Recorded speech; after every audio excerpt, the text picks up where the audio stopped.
Et maintenant, pour faire des œufs, alors c'est pareil, on prend sa pâte à cake pop, on tasse, on malaxe un peu.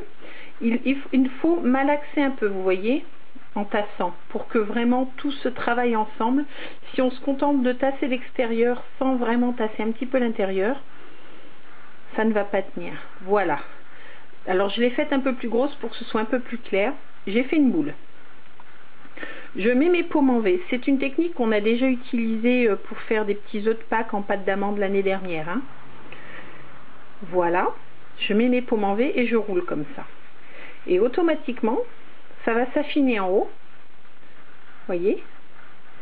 Alors, je reroule un petit peu la pointe et je recommence parce que je ne veux pas une pointe toute pointue, je ne veux pas une poire, je veux un œuf. Et on refait comme ça, un petit peu sur la pointe. Voilà.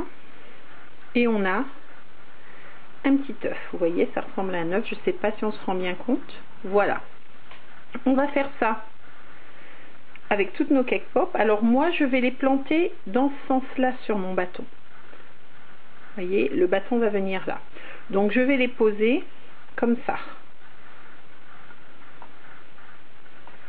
En sachant que, de toute façon, quand je les sortirai du frigo, parce qu'on va les réfrigérer, je peux toujours les remodeler un peu. D'ailleurs, si parfois, c'est une bonne astuce à savoir, vous devez faire une forme un peu particulière pour vos cake pop.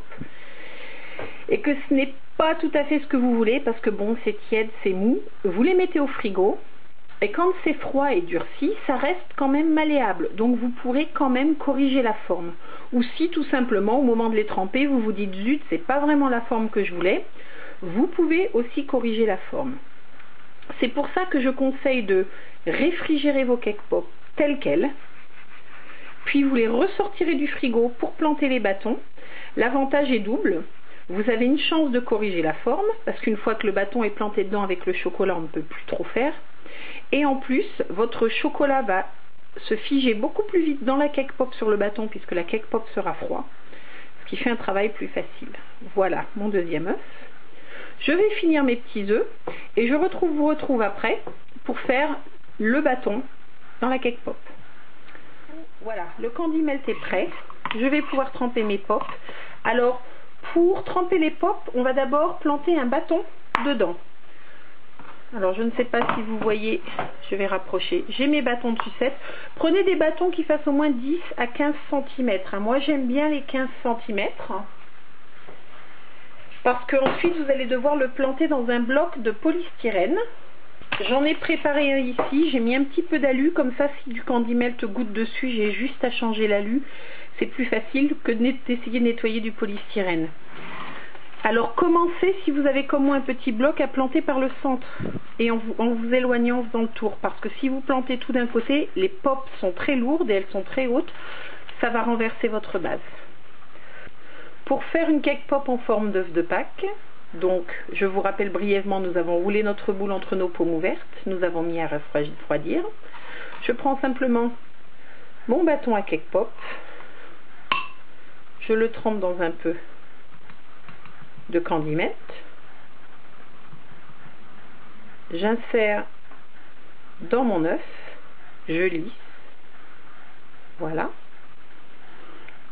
Ensuite je trempe dans mon candy melt. Alors d'habitude je trempe dans un verre, un gobelet, mais là je le fais dans un bol pour que vous puissiez voir sur la caméra. Pour ça que je me sers d'une cuillère.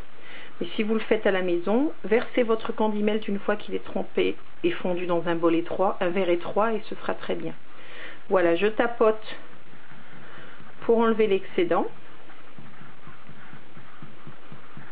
Tapotez près de la base de la cake pop, hein. Ne tapotez pas au milieu, c'est comme ça qu'on fait, disons, déchausser les cake pop. Hein. On tapote sur la base.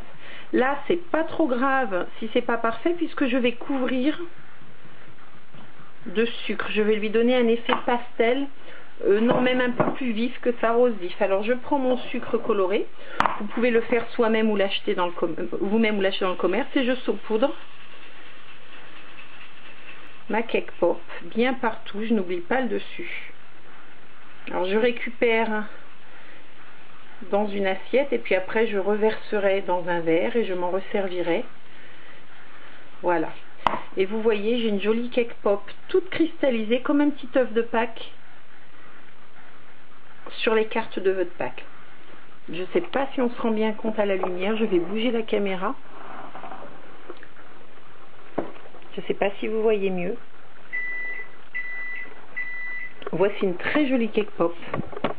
C'est vraiment très joli, la lumière brille sur le sucre. On a du mal à se rendre compte. Je vais vous mettre une photo, regardez.